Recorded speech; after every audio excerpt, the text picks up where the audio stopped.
모든 사람은 소속이 있어요. 어떤 사람은 마귀에게 속해 있고 어떤 사람은 하나님에게 속해 있어요. 마귀에게 속해 있으면 마귀 자녀고 하나님께 속해 있으면 하나님의 자녀래요. 자, 그렇다면 어떻게 하면 하나님의 자녀가 될 수 있고 어떻게 하면 마귀 자녀가 될 수 있냐? 우리가 예수님을 영접하기 전에는 우리는 모두가 마귀에게 소속돼 있었고 마귀 자녀였어요. 요한복음 1장 12절에 영접하는 자, 곧 그 이름을 믿는 자에겐 뭐가 된다고요? 하나님의 자녀가 되는 권세를 줬대요. 그러므로 우리가 예수님을 믿는 순간에 우리의 소속이 바뀌는 거거든요. 여러분, 우리는 예수님을 믿기 전엔 마귀의 자녀였지만 예수님을 믿고 나선 하나님의 자녀가 된 줄로 믿습니다. 여러분, 내가 하나님의 자녀가 됐다는 건 이제는 나를 통하여 마귀가 드러나면 안 돼요. 사단이 드러나면 안 돼요. 하나님을 믿는다는 건 하나님께 속했고 하나님의 자녀가 됐잖아요. 그러면 하나님의 자녀는 내 삶을 통하여, 내 언어를 통하여 하나님을 드러내고 하나님을 높이고 하나님을 자랑하는 것, 그것이 그리스도인의 인생이에요. 여러분, 축복합니다. 여러분의 언행심사를 통하여 하나님이 높아지고 드러나고 자랑되고 간증되어지기를 주의 이름으로 축원합니다. 자, 그렇다면 내가 지금 하나님께 속한 자라는 확실한 증거가 뭐냐? 이 요한복음 8장 47절에 나와요. 다 같이 읽겠습니다. 시작. 하나님께 속한 자는 하나님의 말씀을 듣나니 너희가 듣지 아니함은 하나님께 속하지 아니하였습니다. 거기 언더라인 치세요. 하나님께 속한 자는 하나님의 말씀을 듣는데요.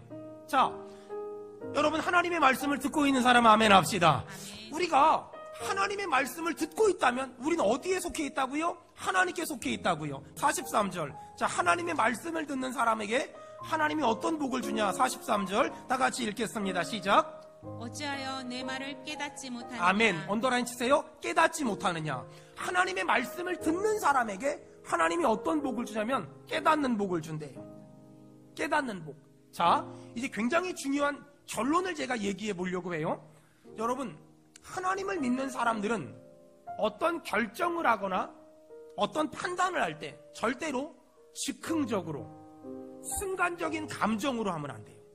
그럼 목사님, 어떤 중요한 결정을 할 때 어떤 과정을 거쳐야만 합니까? 먼저 하나님의 말씀을 들으세요. 그리고 깨달음을 얻은 다음에 그 다음에 결정하고 그 다음에 판단하고 그 다음에 행동해야 돼요.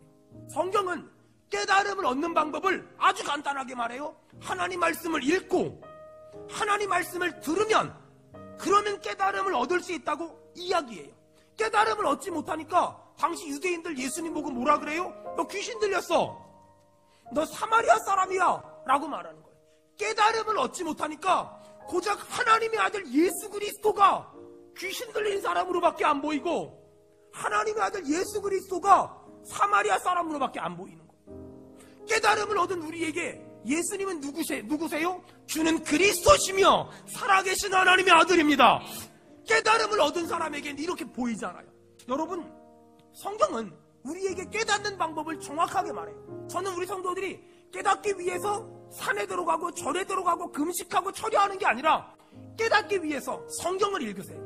그리고 하나님 말씀을 부지런히 들으세요. 혹시 오늘 중요한 결정을 해야 되는 사람이 단 한 사람이라도 있다면 섣부르게 결정하고 섣부르게 행동하지 말고 먼저 예배를 드리세요. 경건한 마음으로 옷을 똑바로 입고 헌금을 준비하고 신령과 진정으로 여러분의 가정에서라도 예배를 드리세요. 그리고 예배를 통하여 주시는 깨달음을 붙잡고 판단하고 결정하고 행동하면 그 삶에 하나님이 큰 은혜와 큰 응답을 주실 줄로 믿습니다.